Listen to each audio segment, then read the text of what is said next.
este es mi punto de partida, ¿no? ¿Os imagináis? Y es el punto de partida de este curso. ¿Os imagináis que de verdad el tratamiento para los pacientes, incluso cuando estuvieran diagnosticados de la misma forma, fuera diferente para cada uno? ¿Es eso posible? Como decía Agustín, obviamente hoy en día eso es muy, muy matizable. Lo que sí puedo decir como tecnólogo es que la tecnología, en concreto la tecnología de IA, hoy en día está empezando a habilitar esa posibilidad. Ya se dan pasos y el futuro está por ver, y creo que no demasiado tiempo veremos avances en este ámbito que van a ser muy, muy, muy significativos. La inteligencia artificial es una rama de la informática que está presente en todas las facetas de nuestra vida hoy. Trata de incorporar comportamiento humano en las máquinas, ¿de acuerdo? Este es, digamos, el objetivo final. A veces con resultado muy, muy incierto, ¿de acuerdo?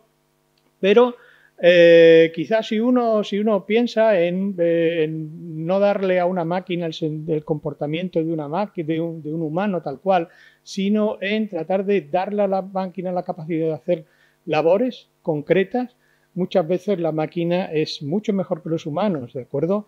Tenemos muchos ejemplos. He cogido es un ejemplo un poco burdo. Esto es de típica máquina que encontramos en las cooperativas del Jerte, de acuerdo, que procesan cerezas. Si alguno os ha ido por allí, las conocéis seguro. Son máquinas que se han incorporado últimamente a las cooperativas o a las empresas que procesan cereza, y lo que hacen es ir pasando las cerezas una a una velocidad impresionante.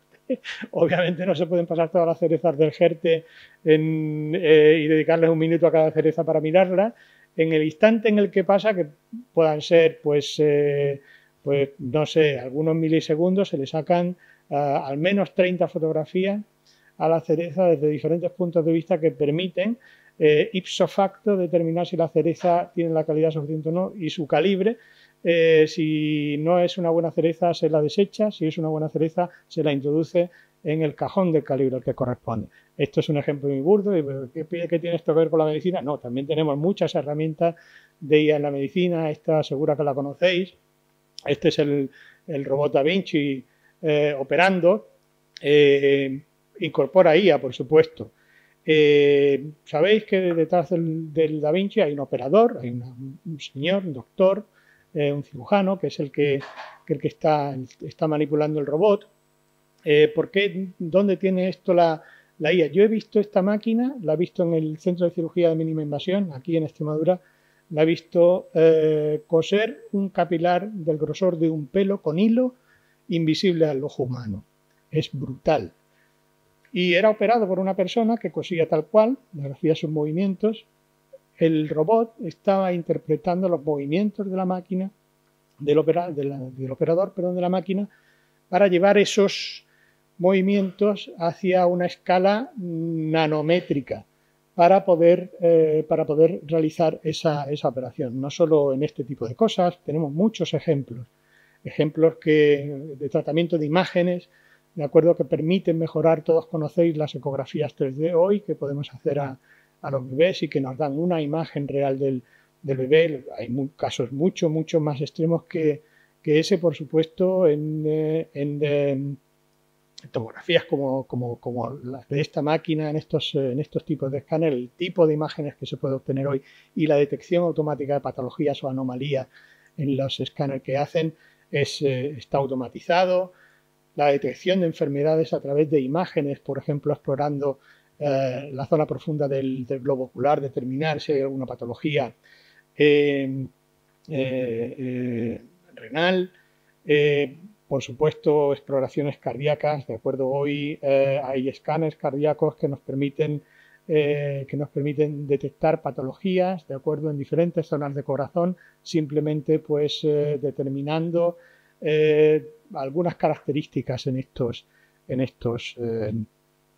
esta información, de acuerdo. Por lo tanto, es algo que está muy extendido en vuestra disciplina también, aparte de que, por supuesto, todos usáis ChatGPT, de acuerdo, para hacer vuestros trabajos. y saber lo bien que funciona y saber lo que hay, os imagináis detrás, lo que hay detrás de ello, ¿de acuerdo? Nada de la inteligencia artificial sería posible si no es con la ciencia de datos, ¿de acuerdo?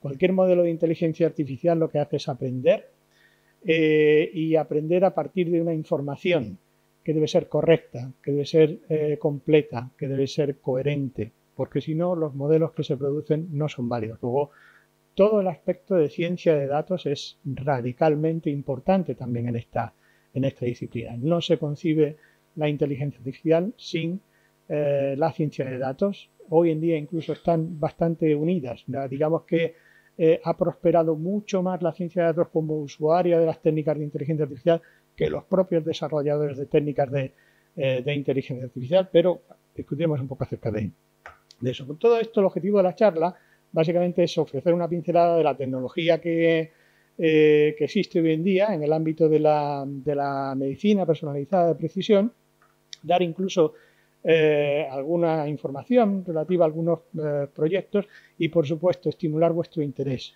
Veremos al final de la charla que los proyectos que se conciben en este área los conciben personas que piensan fuera del tiesto, ¿de acuerdo? Y que conocen cierta parte de la tecnología sin ser expertos. Esto es lo que vosotros tenéis que hacer. Espero que algunos de vosotros en vuestra futura vida profesional decida empezar a pensar fuera del tiesto y hacer grandes cosas, como algunas de las cosas que os enseñaré aquí. Bien, este es el contenido de mi charla.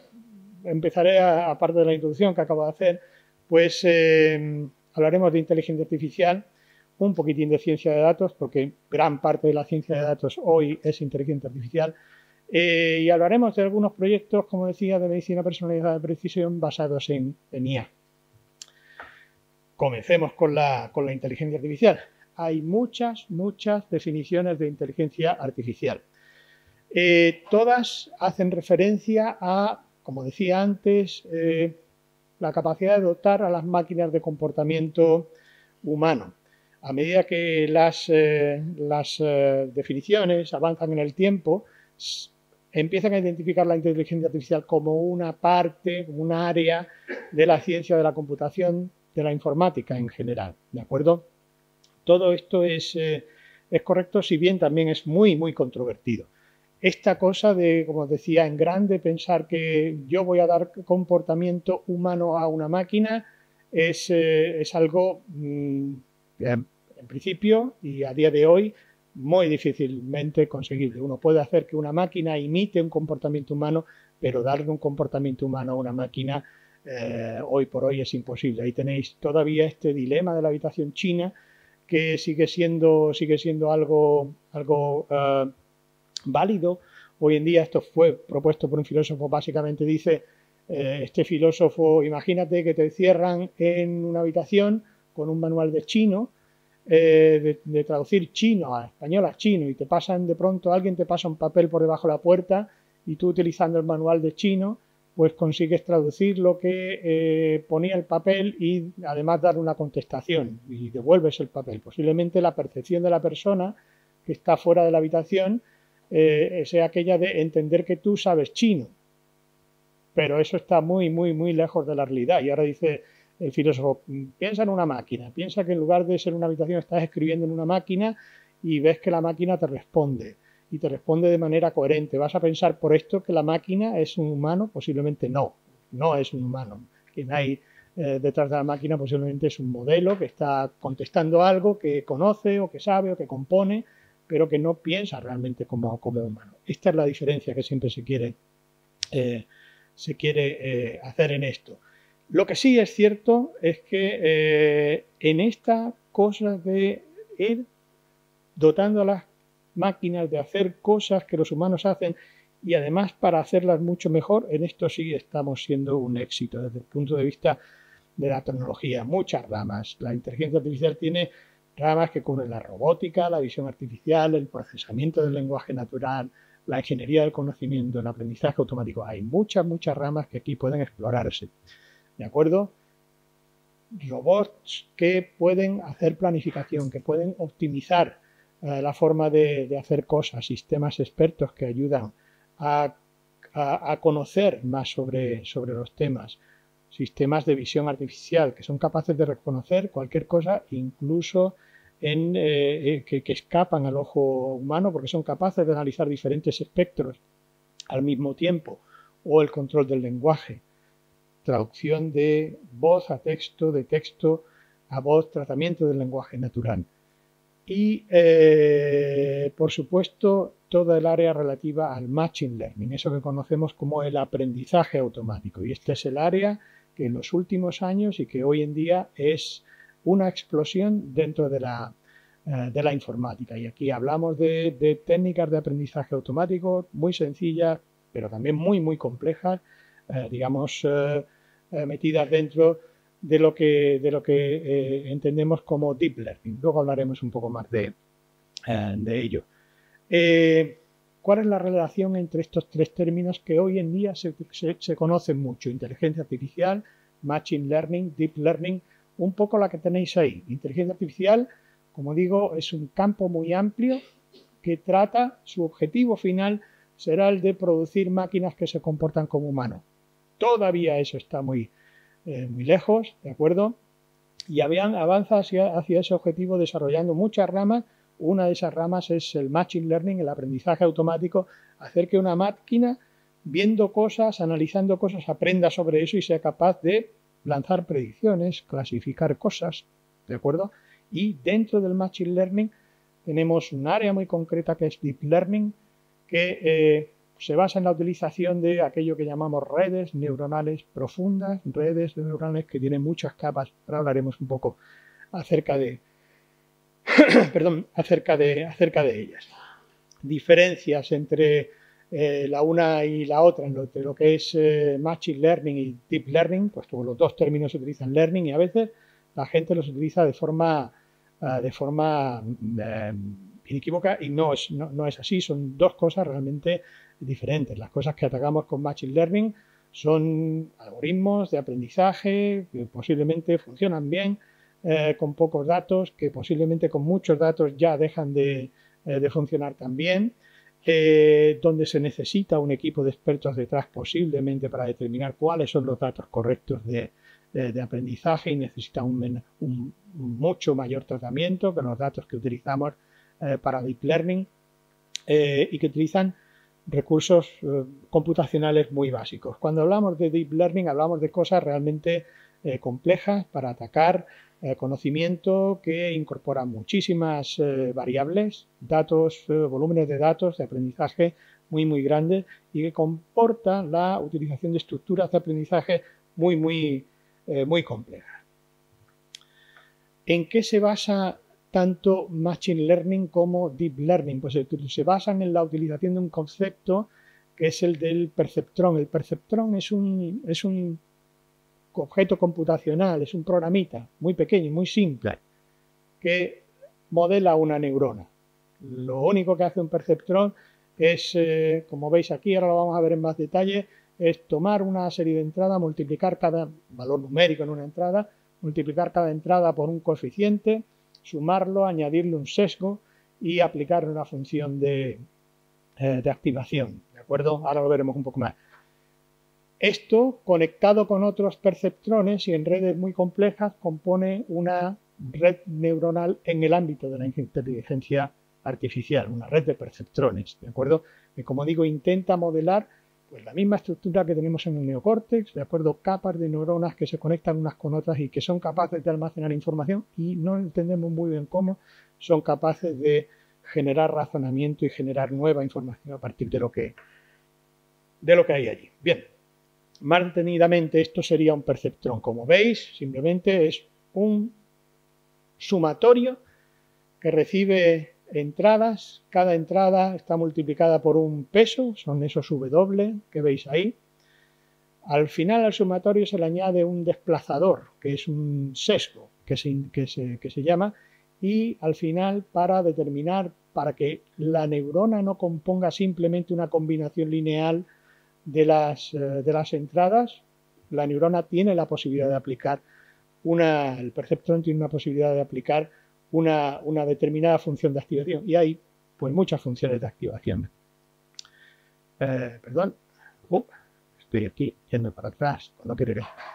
He preparado un ejemplo, pero aquí, para que veáis lo sencillo que es crearse una red neuronal que lo que hace es aprender de unos datos, de unos registros de una persona, en este caso de 1000 y pico de personas, de un dataset, ¿de acuerdo? Que contiene datos de presión arterial, de determinados parámetros cardíacos, su sexo, su edad, etcétera, y a partir de ahí tratar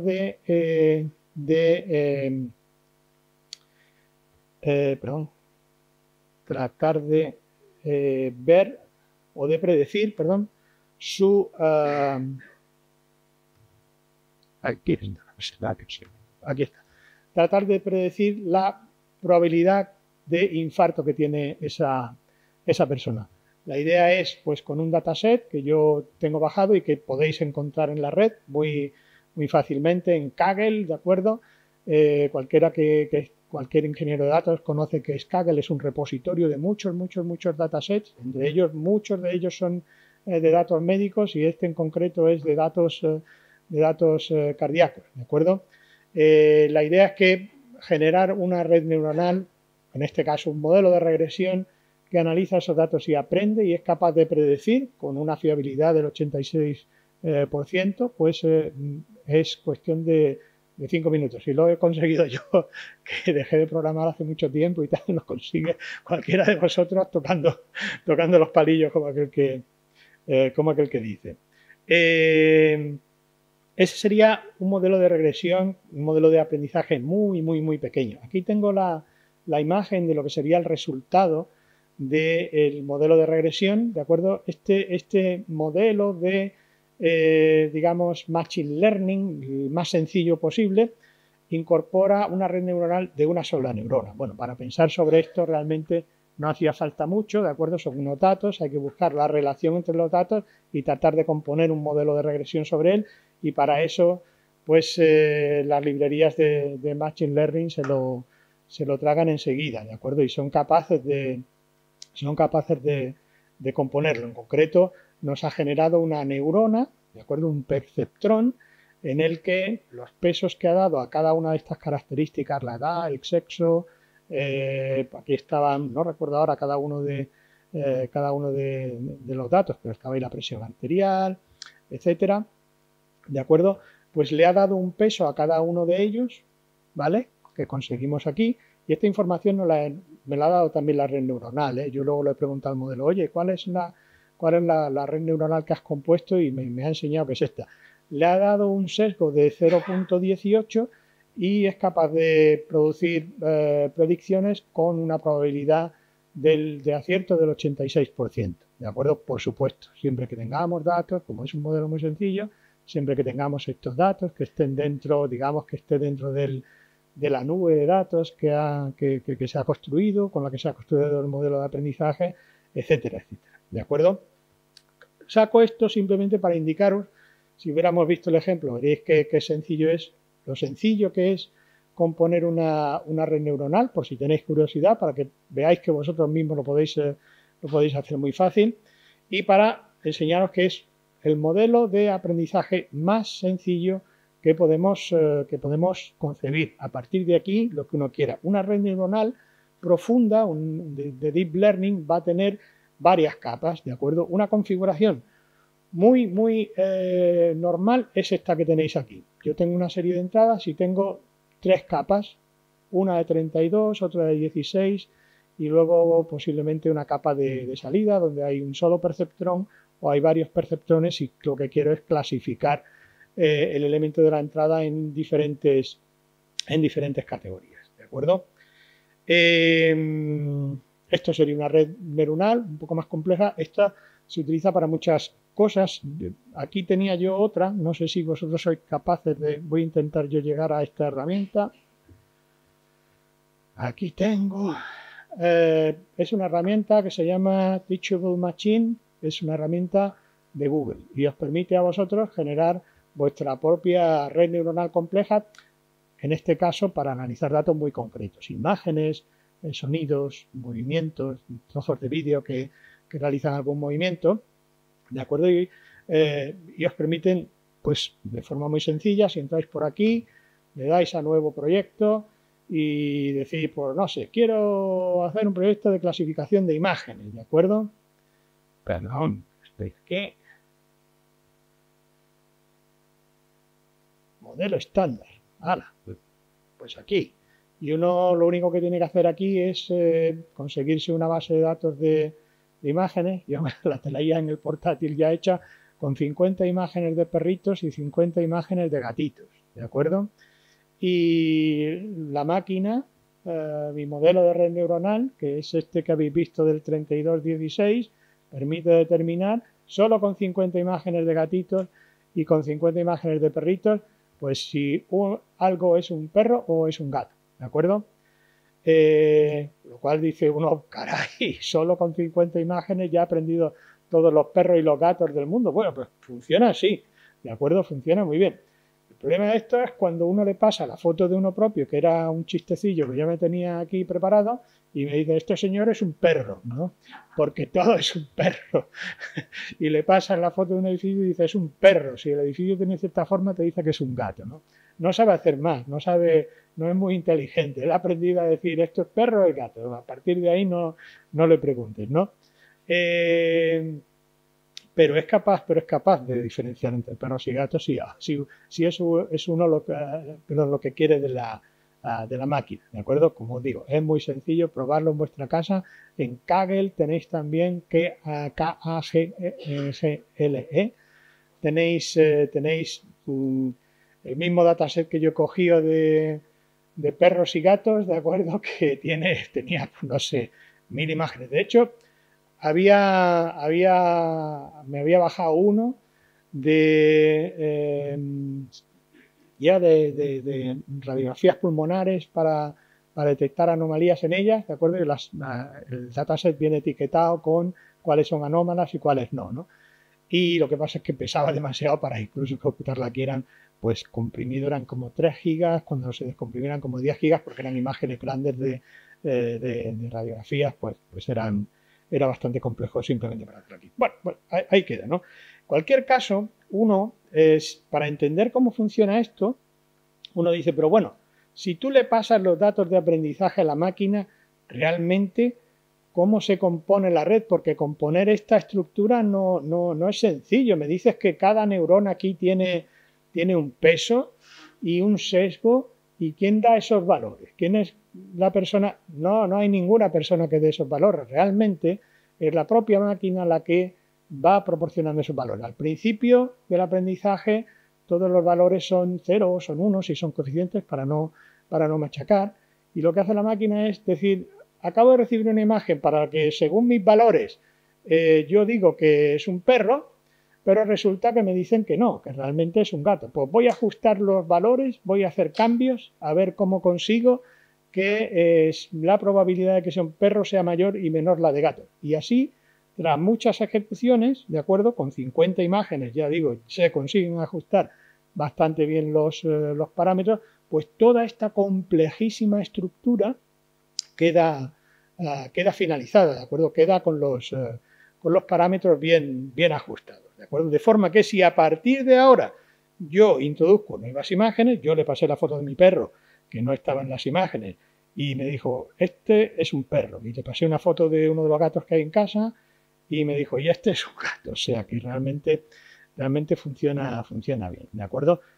Pero sí que es cierto que nadie sabe muy bien cómo funciona, ¿de acuerdo? Y que hoy en día esto de la IA explicable y en el ámbito sanitario es súper importante, es un tema abierto, ¿de acuerdo? Tratar de explicar cómo un algoritmo de IA dijo que había que hacer esto, dijo que habría que aplicar este tratamiento, por ejemplo, porque claro, no podemos decir ante algún problema, no podemos decir, no, fue el algoritmo de IA el que dijo que aplicáramos este tratamiento, pero ¿por qué?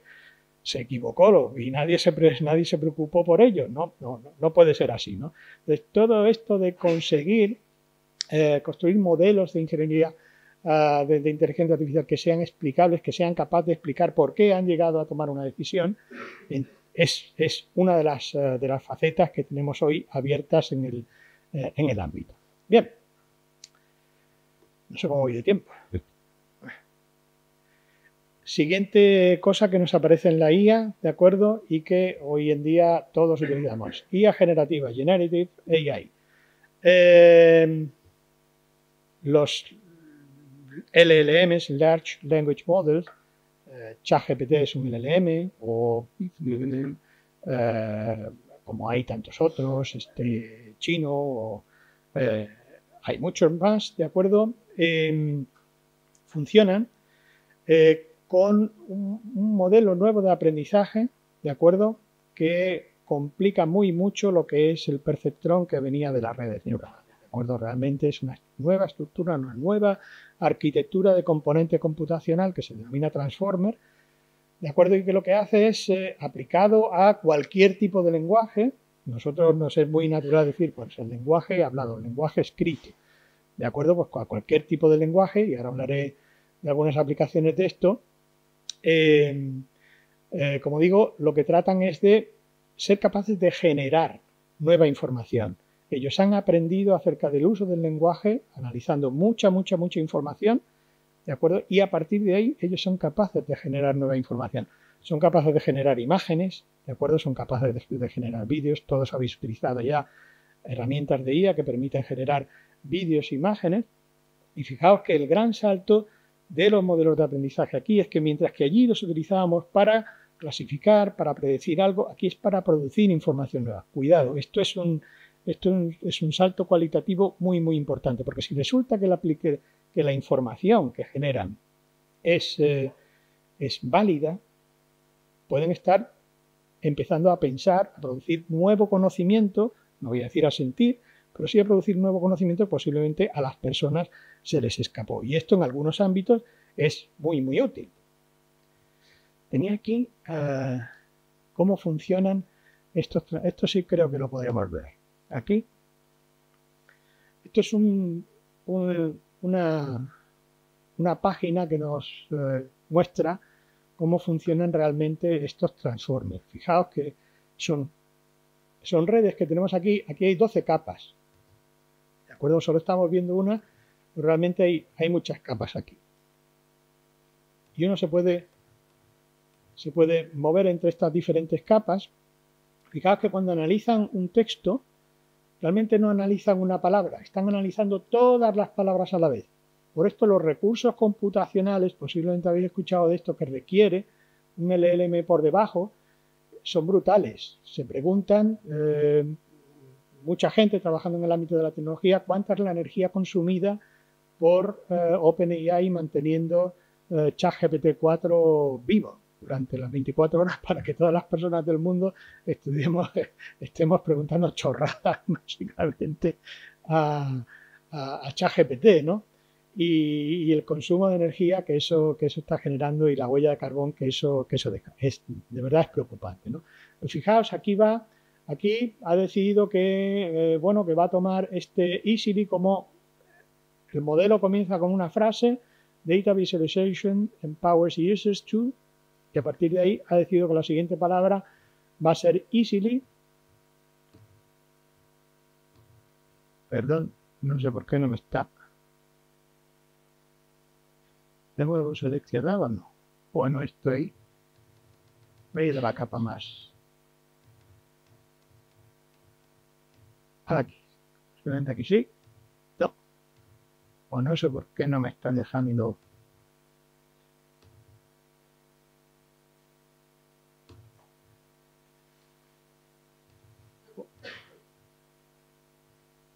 A ver si reiniciando la página.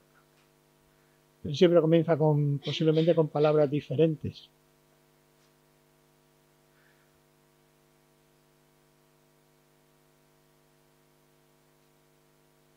Es que posiblemente la red también. Ahora sí la tenemos. Visualize. No, pues no me deja generar aquí. No sé si es que tengo una configuración aquí que no les valida, una aceptación de cookies o algún filtro. Usualmente si lo hacéis en vuestro portátil podréis generarlo.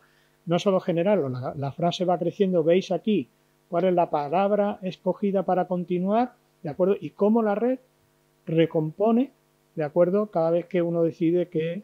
y realmente es como funciona así ChatGPT, ¿de acuerdo? ChatGPT no ha previsto en mucho tiempo atrás cuánto nos va a contestar. Él va construyendo una frase para decirnos y a medida que construye va poniendo la siguiente palabra.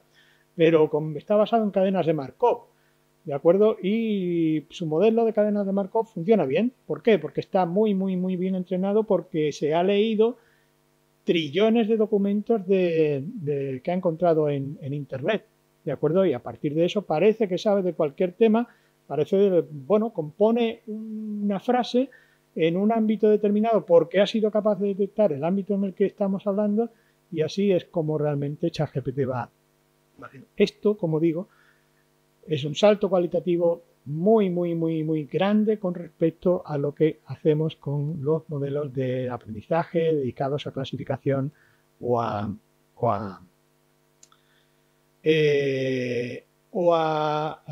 regresión, ¿de acuerdo? Os decía, aplicaciones de esto. Uno piensa que esto de los LLM es aplicable a modelos de lenguaje como el que utilizamos nosotros, el castellano, el inglés, para traducir. Pues funciona perfecto, ¿de acuerdo? ¿Habéis pensado en que un LLM trabaje con el lenguaje genómico? ¿De acuerdo? Por ejemplo, para deducir dependencias entre cadenas que a nosotros nos pasan desapercibidas, o para deducir relaciones entre cadenas y características, enfermedades, por ejemplo, ¿de acuerdo? O para producir nuevas cadenas, nuevas proteínas válidas a partir del determinado lenguaje que tenemos. Pues aquí tenéis este proyecto de nuevo, ¿de acuerdo? Este proyecto es un proyecto, el Evo 2, que pone en marcha NVIDIA. NVIDIA es el principal proveedor mundial de toda la tecnología de GPUs. GPUs son, digamos, los procesadores que se utilizan para hacer redes neuronales, ¿de acuerdo? Vuestras tarjetas gráficas funcionan con GPUs porque realmente el procesamiento que hacen es un procesamiento matricial, ¿de acuerdo? Muy similar al que se hace en la...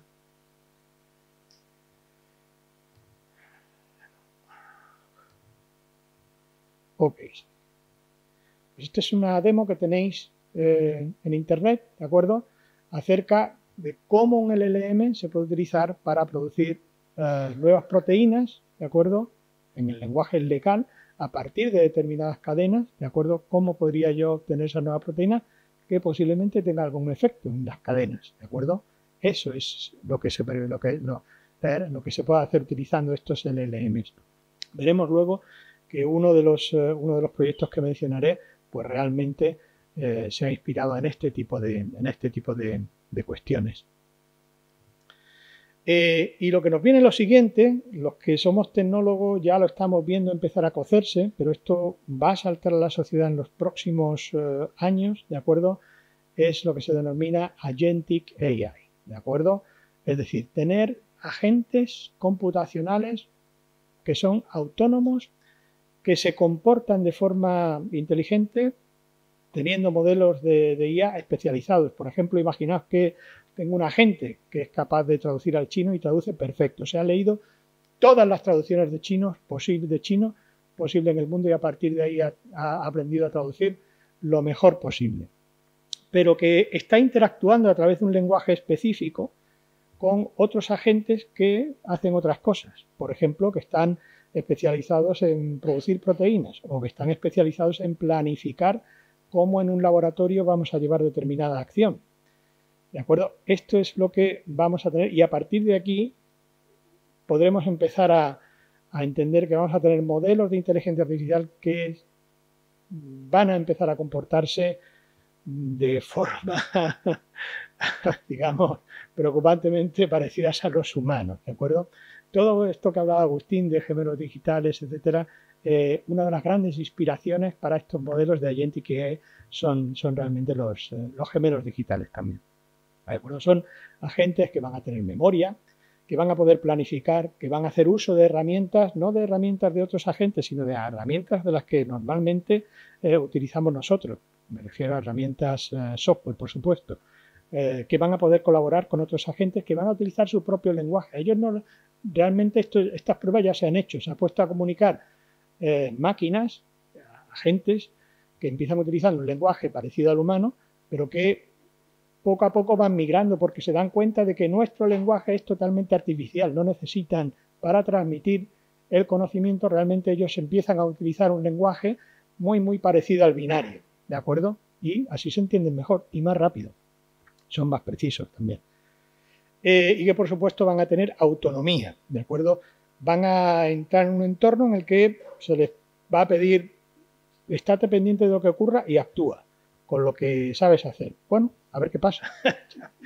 Ya veremos, a ver, esto sí que da un poco de miedo, pero nada de, esto no es ciencia ficción, ¿de acuerdo? Esto se está haciendo ya como os digo, en todas las conferencias de inteligencia artificial, las más avanzadas, hoy en día se habla de estos enjambres de agentes, ¿de acuerdo? Que ya se están empezando a poner en marcha. Muy brevemente, ¿de acuerdo? Muy brevemente hablar de Data Science. Nada de lo que he hablado no es Data Science, es Data Science. Lo que pasa es que es, digamos, la parte más técnica del Data Science. Como decía al principio, ningún modelo de inteligencia artificial funciona bien si no hay unos datos buenos, ¿de acuerdo? Estas cantidades que tenéis aquí es lo que ha costado entrenar, solo entrenar, ¿de acuerdo? A cada uno de los modelos de inteligencia artificial que utilizáis. El que hay aquí es el Gemini de Google, pero detrás tenéis a ChatGPT 4 de OpenAI. Como veis, son cantidades ingentes de dinero las que se necesitan solo para mantener el entrenamiento de las máquinas. A partir de aquí, por supuesto, su puesta en explotación y amortización de esto. Esto cuesta este dinero porque los datos de los que se parte son muy buenos. ¿De acuerdo? Si hubiéramos escogido datos al hacer para entrenarlos, el coste hubiera sido mucho mayor. ¿De acuerdo? Y lo que se persigue con los datos de entrenamiento es que sean todo eso que os pongo ahí. Y eso es lo que se hace en Data Science. Hacer que los datos sean cuantiosos, pero completos, que sean precisos, consistentes, correctos, confiables. ¿De acuerdo? Todo eso. Hay una relación entre lo que es Data Science, Big Data también, es un término que normalmente veis asociado. Big Data hace referencia a toda una disciplina que agrupa las tecnologías que son necesarias para el procesamiento de grandes volúmenes de datos. Cuando digo grandes, muy grandes, todos los documentos que hablan de la historia de España, por ejemplo, a una velocidad muy alta, ¿de acuerdo? ¿No? Y ahí entran comunicaciones, hardware específico de computación de altas prestaciones, cualquier tipo de tecnología, ¿de acuerdo? Y cuando se habla de Data Science, ¿de acuerdo? Más bien se habla de tratamiento estadístico a través de técnicas matemáticas de los datos, de programación en inteligencia, de algoritmos de inteligencia artificial para extraer conocimiento, para ser capaz de, a partir de los datos, hacer cosas nuevas, aportar algún valor nuevo, ¿de acuerdo? Ahí tenéis del Data Science, digamos, cuáles son todas las facetas que se desarrollan realmente dentro del Data Science. Cualquier buen Data Scientist, un científico de datos bueno, debe ser un experto en el negocio para empezar, ¿de acuerdo? Normalmente no es un tecnólogo. Un tecnólogo entiende de tecnología, pero no entiende de medicina personalizada, no entiende de tratamientos clínicos, no entiende de nada. El gran científico de datos parte siendo un gran experto en el negocio y a partir de ahí, digamos, se construye. Y voy finalizando ya, perdón. Los skills que se requieren para un buen científico de datos, por supuesto determinadas soft skills, pero sus hard skills son, pues debe tener un buen conocimiento de técnicas de tratamiento estadístico de datos, debe ser un experto en algún área de negocio, médicos, biólogos, etcétera. Debe ser una persona con un buen perfil técnico. No hace falta que entienda cómo funciona una red neuronal, debe ser capaz de poner en marcha una red neuronal, por ejemplo. Algunos proyectos, pues ¿conoce alguien lo que es el Halyzin? Yo no sé si aquí todos conocéis lo que es el Halyzin o no. El Halyzin es... Bueno, os cuento la historia del Halyzin, que a mí me apasiona. Halyzin es un antibiótico desarrollado para atacar bacterias ultra resistentes, ¿de acuerdo? En este mar de bacterias que cada vez se hacen más resistentes a nuestros antibióticos, pues hay un grupo de locos, benditos locos, ¿de acuerdo?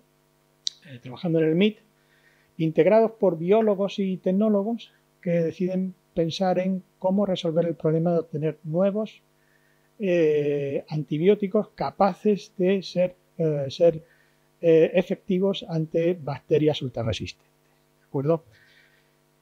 El nombre de Halicin viene del HAL 9000, de la película de 2001, Odisea en el espacio. ¿De acuerdo? Se le da ese HAL, ese HAL inicial, porque HAL era, recordarlo en la película, si lo habéis visto, una inteligencia artificial que decide eliminar la vida humana, ¿de acuerdo? En este caso se le da ese nombre porque es un antibiótico que nace para acabar con las bacterias ultrarresistentes. El origen del Halicin es una molécula que ya se conocía, que ya estaba en el Drug Repurposing Hub, es la SU3327, es una molécula que se había concebido para tratar la diabetes tipo 2, pero que después de haber sido ensayada en ensayos clínicos en humanos, pues no había dado buenos resultados, no había acabado de dar buenos resultados y la molécula se desechó y fue a este repositorio, un repositorio en el que hay unas 6.000 moléculas, ¿de acuerdo? Los señores estos que veíamos antes empiezan a pensar fuera del tiesto y a decidir que se necesitan nuevos métodos de encontrar antibióticos, porque los actuales, de acuerdo, vosotros los conoceréis mejor que yo, son muy costosos, muy largos en tiempo. Agustín mencionaba los 10 años que necesitan las farmas hoy para conseguir un medicamento, y una inversión económica brutal, para además saber que su efectividad, la de los antibióticos en concreto, está siendo muy, muy, muy limitada, los nuevos antibióticos. Entonces ellos deciden empezar a pensar en ¿por qué no conseguir un nuevo antibiótico que tenga una estructura molecular diferente a la de los antibióticos que normalmente conocemos? Y eso es lo que hacen. Lo que hacen es básicamente marcarse el objetivo de encontrar un antibiótico que sea de amplio espectro para bacterias multiresistentes, especialmente estas dos que aparecen en la transparencia. Y además esto había que hacerlo rápido y barato y comparado con los, por supuesto, con los costes que tiene la industria farmacéutica hoy en día. Este equipo, inspirado por las técnicas de Deep Learning y de Large Language Models, deciden que por qué no entrenar una red neuronal que aprenda sobre la estructura de las moléculas y que sea capaz de determinar si una estructura se parece a otras o no. Y además que sea capaz de seleccionar estructuras que presenten buenas características de resistencia ante las bacterias, ¿de acuerdo? Que mencionábamos. Construyen esa red neuronal, ¿de acuerdo? Y aplican un modelo de aprendizaje, construyen un experimento de aprendizaje con la base de datos que antes os mencionaba, el Drug Repurposing, y una vez que completan el entrenamiento con las 6.000 moléculas que había allí, se dan cuenta que hay algunas que, por supuesto, el modelo está prediciendo que tienen buenas características antibacterianas, pero hay una en concreto que, a pesar de tener las buenas características, no es una bacteria que inicialmente había sido identificada como una bacteria como una molécula resistente a las bacterias, ¿de acuerdo? Esta fue la SU33 y esta fue denominada Halicin porque tras ensayos clínicos empieza a demostrarse que efectivamente esta molécula es ultra resistente a las bacterias para las que se buscaba. Bueno, esto abre la puerta. Ellos, el siguiente paso que hacen es, pues cogen un repositorio de moléculas en el que hay, creo que son más de 100 millones de moléculas, y de esos 100 millones pasan la red neuronal, pasan por la red neuronal 107 millones, de esos 107 millones, 8.000 son identificadas como moléculas que serían efectivas contra bacterias ultrarresistentes. De esas 8.000, muchas se descartan porque son de estructura similar a la de los antibióticos actuales, pero hay 99 que han quedado ahí, ¿de acuerdo? Algunas de ellas se están estudiando y que obviamente requieren el proceso de los 10 años que hablábamos anteriormente y que están en cola de espera para poder ser estudiadas, pero posiblemente sean fuente de posibles nuevas moléculas, ¿de acuerdo? Bien, esa es la historia. El siguiente proyecto del que os iba a hablar es el proyecto Q-Health, que es un proyecto de farmacogenómica cuántica aplicada al envejecimiento, ¿de acuerdo? Aquí no pongo la foto de la persona que decide pensar fuera del tiesto, porque lo tengo muy cerca, es Adrián.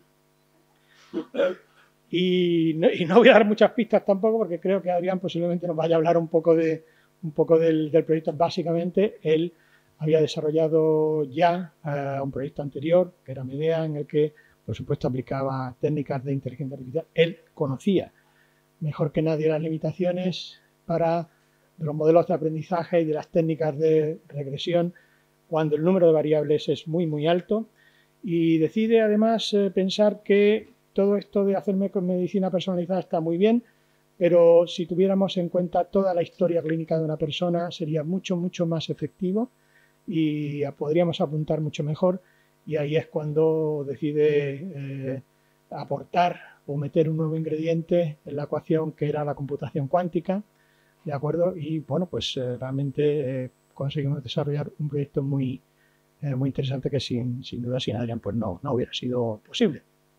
Pensar fuera del tiesto está muy, muy bien, ¿de acuerdo? Así que pues nada, con esto concluyo. Ahí tenéis de nuevo el link de la presentación por si lo queréis y quedo a vuestra disposición si tenéis alguna pregunta.